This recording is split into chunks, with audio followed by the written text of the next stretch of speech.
غیر قانونی طور پر بھارت کے زیر قبضہ جموں کشمیر میں کل جماعتی حریت کانفرنس نے کہا ہے کہ مودی کی بھارتی حکومت کے حالات معمول پر آنے کے دعووں سے زمینی حقائق کو چھپایا نہیں جا سکتا، کیونکہ مقبوضہ جموں کشمیر میں ظلم و جبر کا سلسلہ آج بھی جاری ہے۔ کل جماعتی حریت کانفرنس کے ترجمان ایڈوکیٹ عبدالرشید منہاس نے سری نگر میں جاری ایک بیان میں معصوم شہریوں کی قتل و غارت پر گہری تشویش کا اظہار کیا۔ انہوں نے افسوس کا اظہار کیا کہ صورتحال خاص طور پر حالیہ انتخابات کے بعد مزید خراب ہوئی ہے، جن کو مودی حکومت نے مسئلہ کشمیر کے حل کے طور پر پیش کیا تھا۔ ایڈوکیٹ منہاس نے کہا کہ کشمیری عوام کی حق خودارادیت کی تحریک کو دبانے کے لیے ماورائے عدالت قتل، جبری گمشدگیوں، جعلی مقابلوں اور دیگر ظالمانہ ہتھ کنڈوں سمیت انسانی حقوق کی خلاف ورزیوں میں خطرناک حد تک اضافہ ہوا ہے۔ انہوں نے انسانی حقوق کی عالمی تنظیموں سے مطالبہ کیا کہ وہ بھارتی فوجوں کی طرف سے کشمیریوں پر ڈھائے جانے والے مظالم کو روکنے کے لیے فوری اقدامات کریں۔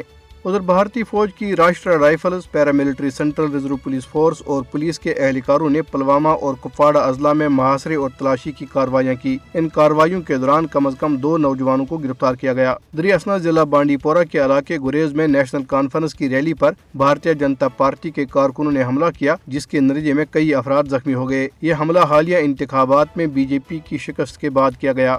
مقبوضہ جموں کشمیر میں پبلک سروس کمیشن کی طرف سے جاری کی گئی منتخب امیدواروں کی حالیہ فہرست میں مسلمانوں کی تعداد مجموعی آبادی کے تناسب سے انتہائی کم ہونے کی وجہ سے ایک نیا تنازع کھڑا ہو گیا ہے۔ منتخب ہونے والے 71 امیدواروں میں 36 سے زائد ہندو ہیں، حالانکہ ہندو آبادی کا صرف 28% ہیں، جبکہ مسلمان تقریباً 70% ہیں۔